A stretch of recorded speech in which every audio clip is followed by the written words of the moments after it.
People often ask us, how can we travel full-time and only pay $16 a night for accommodation on average? And no, we didn't use points or go house sitting or couch surfing, even workaways. We paid every single cent, including this $9 place in Bali with a pool. Swimming pool that way. Come on in. Number 3A. It's really expensive here though, guys. $9 a night. Yeah. What do you get for $9? A bed, good size. TV. Wow. HDMI, TV. so I can plug the laptop in, we can watch TV. A massive desk with a proper chair. But look next to it. What is this? What is this? Ricky Wave. Massive fridge. I mean, it's a proper full-size fridge. Ooh. Cupboards. Shower thingy makes noise, but big enough. Big mirror in here as well. And this $14 place with check out these sea views. Welcome to a breezy Wenyong. Come on in, Rick. Oh, full apartment. This is a full apartment. Double sink. Fridge. Dining room. Bathroom through there. Should we check out the bathroom? Oh, it's a bath. Oh, it's a big bath. Oh, that's huge. You can see the bedroom through that. A little bit weird, but it does have a curtain so you can close it. Massive fridge. Full system for controlling things. I'm not sure that. ACs and whatnot. Oh, bed. Couch. Bed. Oh, yes. Oh, yeah. Oh, yes. Living the life. Oh, and what is that we see reflected? Go have a look, Rick. Go right through there. Before I'm going to show you this, I'm going to tell you how much we spent on this place. $14 a night. We checked in for 7 nights. We might never leave. I don't think it's going to get old. No, look at that. Not $100 a night, $100 a week. And just in case you're wondering, there's a washing machine. Washing machine. Who cares? Look at that.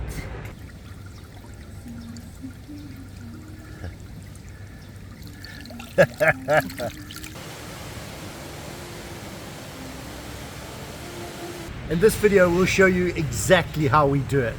From finding great places to getting the best deals, avoiding horrible rooms and, well, scams as well. These tricks will help you book cheap accommodation anywhere in the world. Here's something we learned from years of full-time travel. Price doesn't always reflect quality. A $100 hotel room has the exact same basics as a $20 one. Bed, bathroom, Wi-Fi, aircon. Maybe it has a desk or a fridge. The layout might be different, or the decor a little bit nicer, but functionally, not much changes. Sometimes you're just paying more for the name, the branding, or the illusion of quality. A lot of cheaper places actually are better because they're trying harder or they're newer. Let's talk briefly about reviews. You miss great deals because you're filtering of the 8 out of 10 or above. It makes me cringe when I see people do it on videos. I will just put this filter here and miss everything. Here's the reality. People go out of their way to give a 1-star review. Quite often that 1 star is for petty things like the staff didn't speak English. Also, many large establishments offer a discount for people if they give you a 5-star review. We'll show you how to properly check reviews. And filters, don't trust them blindly. We've seen listings claim to have a kitchen when all they meant was they had a kettle. Or they ticked balcony, but it's, well, check out this balcony. Cool, and you got a little balcony, but it doesn't really go anywhere. No. On the other hand, one of our best finds was an apartment the owner listed as shared accommodation, as it was in a complex with lots of other flats. Yeah, and she thought that was what shared meant. And we had the whole place to ourselves. Oh, it was pretty awesome. And it was cheap, like it was a shared apartment. Yeah. That's why we dig deeper. And we'll show you how in the next section. Well, here are the 6 steps. We'll go into more detail on them in a minute. Waiting for the minute to pass. Okay, let's go into step 1. Get a feel for where we want to stay. Our accommodation hunt actually starts months before we arrive. As we plan, we open Google Maps. We start marking everything off. Cool restaurants, hidden gems, must-visit sites, the bus terminals, the train stations, you name it. Anytime we read a blog or watch a video or get tips from someone, we drop a pin using Google Maps. Once it's time to book, we zoom in on where the pins seem to cluster, and that's our target area. Step 2, do a quick search to see the prices of hotels and where the apartments are. So we start by doing a quick search to get a feel for the prices. You can see where the places are listed, and you can even book them, but you're not going to do that just yet. If you switch to holiday rentals, you'll get local websites sometimes. This is very useful. You need to adjust the zoom sometimes and search again. Google can be a bit tricky. Google Map search is great, but not all the properties show up on here. If you search for apartments like a word, like I'm showing you, or condo, you're going to see even more, and it's going to show you local booking sites as well. Look up what hotel or apartment is in the local language, and you're going to find hidden gems. There's so many tricks to use in Google Maps. Comment below if you'd like a separate video.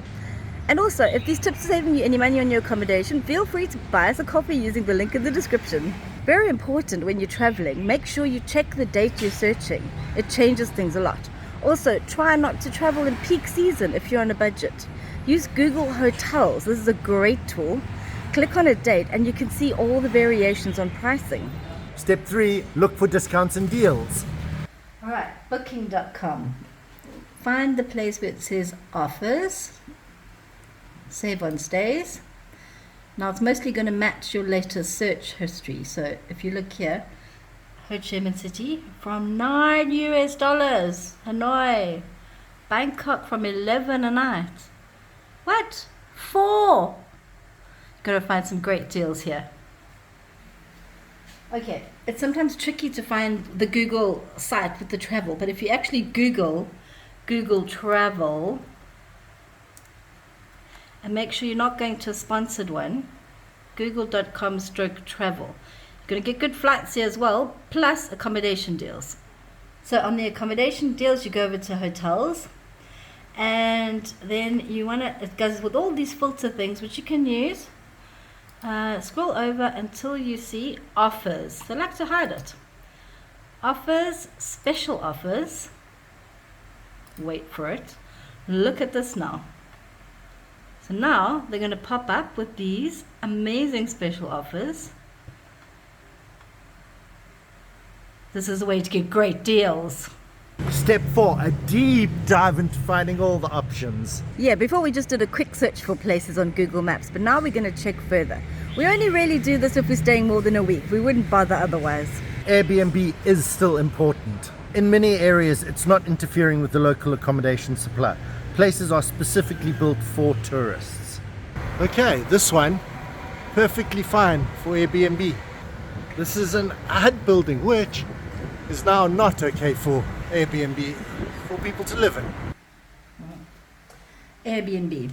Right, once you've done a search and done filters, you can quickly see on the map area where the apartment blocks are. So, and the rough range. This is going to give you like the upper end. You can probably get things cheaper. Here they all seem quite standardized. I see there's probably a block here. Although they're the same, you can see it's the same listing, they just put them kind of spread all over. But there's probably, they've got a lot of rooms there. That's why you see this sort of thing happening. Cool. Also, this can give you a good feeling of what the maximum price is. But Airbnb is often cheapest for monthly rental rates. Okay, so if you're looking at monthly rentals on Airbnb, a lot of the time you're going to see these places that it's clearly, it's an agency. You can look these up now in Google and you're probably going to find these exact things a lot cheaper. But on a monthly thing, Airbnb normally has the best discounts of all. Like that. You can see that's a huge discount. Is it realistic? Probably. Could you get this cheaper? Yes, definitely. Next, we use Facebook groups for our deep dive. Search the city, long-term rentals, or expats in the city, and try find groups offering direct rentals from the owners. You can save a lot going direct. If you're nervous about booking direct, at least you can get a good idea of the bottom end of the price range. You can also ask local people what they think of your planned accommodation, whatever you've shortlisted, and see if you're making a big mistake. Facebook also has something called Facebook Marketplace where you can directly search for accommodation, but I find it quite difficult to use. Step 5, shortlisting places. It's time to get serious now. The goal is to find a hotel or apartment we like that fits the bill and add it to our Google map. Okay, so click on the listings on the booking platforms and check what you're actually getting. Check the difference between the room to options, standard, superior, deluxe, whatever they're telling you. This is going to show you what the cheaper options are missing, as they're specifically going to mention this has a window or a private bathroom or a fridge. That means the other one doesn't have it, most likely. Sometimes it's a bit like spot the difference though. Then don't book the cheapest room if there's not much difference in the price. Chances are they're going to upgrade you, but at best you're not going to be stuck with the worst room. Next, you double check with Google Maps, check the reviews. It's much more accurate than the booking app reviews. You can filter by the newest ones and you can search for different words. I'll show you a time saver just now using AI that we've just started doing. Big bonus is the user added pictures. The booking apps don't have these. Then you have street view, so you can get a feel for the place, walk around, see where the shops are, how the roads are. And good old fashioned boots on the ground. Okay, so using ChatGPT or another AI, we just started doing this. It is such a time saver. We type in our criteria, things like this. Thanks, bruh. And then you write this. These are my criteria. I will now copy and paste different listings for you to evaluate. Then you find the places you're interested in and you paste the links. It's going to check it against the criteria and summarize the reviews for you. The more you ask of it, the better it becomes. You can even ask it for suggestions for hotels, but always double check yourself. Number 6, how to get the best price. Do multiple searches. Google Maps, it's a good start, but we can get cheaper. Agoda, it's even better. Do a reverse image search on listing photos. Often you're going to find the same room listed on other platforms, sometimes at a better rate. Sometimes, if you're lucky, you can actually find a whole local website with properties on it.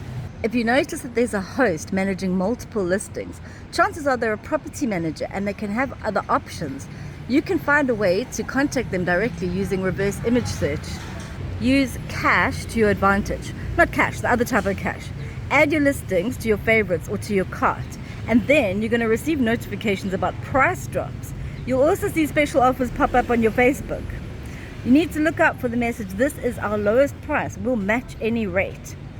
Don't get your partner or anyone to go check out the property, it can trigger a price increase. Go incognito or use a VPN. Avoiding scams. There's a common scam where someone rents a unit for a few days, then they invite you to see it, they collect your deposit and disappear. They even give you the keys. Eventually the real owner shows up having no clue what's going on. You can avoid this by checking local Facebook groups that often have pointed out local scammers. The golden rule is never transfer money to anyone you haven't met, or if you haven't seen the apartment in person. Ideally, you only pay when you're ready to move in.